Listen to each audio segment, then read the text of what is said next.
Hello, আমি Amit Das, founder and CEO P&A motor company.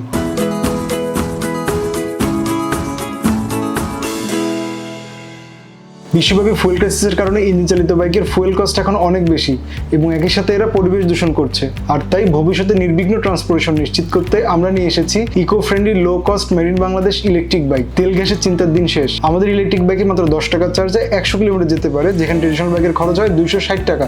আমাদের বাইকে আমরা ব্যবহার করেছি রিমুভেবল লিথিয়াম ব্যাটারি, আর আমাদের বাইকে ওজন অনেক হালকা, তাই যেখানে মোবাইল ফোন চার্জ করতে সেখানে আমাদের বাইকের ব্যাটারি চার্জ করতে পারবেন। বর্তমানে ইলেকট্রিক বাইকের মার্কেট সাইজ প্রায় $43.3 বিলিয়ন এবং CAGR রেট 11.5%। এবং বাংলাদেশেই প্রত্যেক বছর প্রায় 5 লক্ষ মোটরসাইকেলের ডিমান্ড আছে এবং ইলেকট্রিক বাইকের মার্কেটও অলমোস্ট $11 মিলিয়ন মার্কিন ডলার। আমরা চট্টগ্রাম থেকে আমাদের ম্যানুফ্যাকচারিং করছি। আমাদের ইলেকট্রিক বাইক আমরা অর্ডার বাই সাপ্লাই দিচ্ছি। বর্তমানে আমরা B2B এবং B2C তে আছি। বর্তমানে আমাদের প্রত্যেক মাসে প্রায় 20টা থেকে 25টা গাড়ি ডেলিভারি হয়। বাংলাদেশ সহ আমরা পৃথিবীর আরো কয়েকটা দেশ থেকে আমরা ডেলিভারির জন্য অর্ডার পেয়েছি। আমরা এর মধ্যে ইন্ডিয়া, আফ্রিকা, সিঙ্গাপুর এবং যে আমরা অলরেডি জার্মান থেকেও আমরা কিন্তু অর্ডার রিসিভ করেছি, কিন্তু আমরা সেখানে ডেলিভারি দেওয়া পসিবল না, কারণ আমাদের এখন ইনফ্রাস্ট্রাকচার আমাদের ওরকম নাই।